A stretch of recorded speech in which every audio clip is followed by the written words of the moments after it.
হলো মেশিনের প্যাকেট। এখানে হলো সব ধরনের অ্যাক্সেসরিজ, গ্যাসের লাইন, হচ্ছে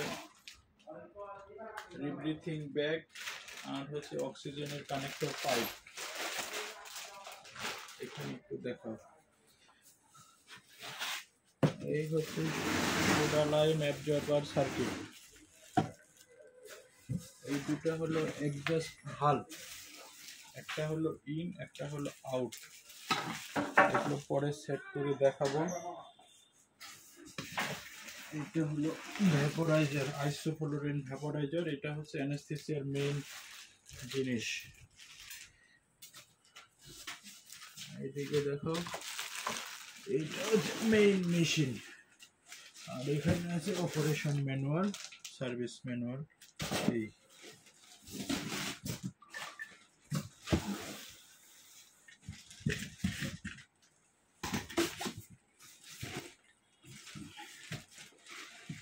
মোটামুটি এটার ভিতরে সবকিছু